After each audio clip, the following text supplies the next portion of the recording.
Primarily, you're recognizing that you feel a certain way. So giving it a name, giving it a label of some sort can help in saying, okay, this is what I'm feeling. Because very often we are feeling something. We know it's uneasy. We know we are not feeling good.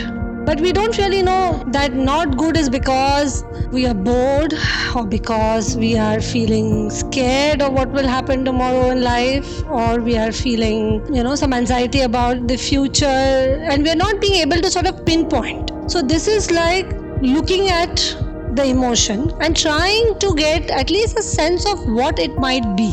Now, what is important here is not to make it an intellectual exercise. So if you say, okay, let me think, oh, it must be this, no, it must be that. So that's not the idea. That's not the idea.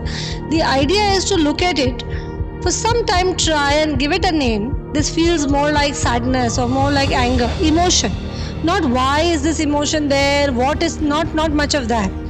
More observation, okay, this looks like sadness, this looks like anger, this looks like jealousy or fear. So you recognize, and then the next step is to say, it's there, so it's okay, it's there. So that accept is, it is like this. No? I am not a jealous person is not an option for us, because right now, this is how I feel. So there is no judgment, and therefore there is no space of non-acceptance. Or everything is great in my life, why should I feel sad? That's again an intellectual process. If sadness is there, it's there. So there's a recognize, there's an accept, and then there's an investigate. And investigate when we are saying check where in the body is the emotion. No, investigate is about body sensations.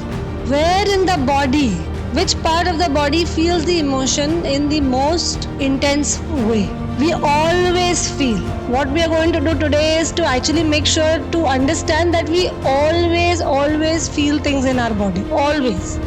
In fact, there is no tangible aspect to emotion but for sensation.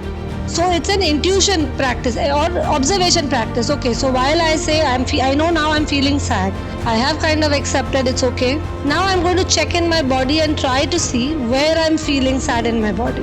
And then I may recognize that there is some tightness in some part, there is some tension in some part, there is some palpitation, there is some clenching, some sweating. I might see different things that are associated. And then I say, okay, this is where I notice it. And then the last part is non-identify, that don't make it personal. Oh, why am I feeling this? I'm just watching. I'm the observer. It might go, might not go, but our job is not to make it go. Our job is to know it better. So that's the process.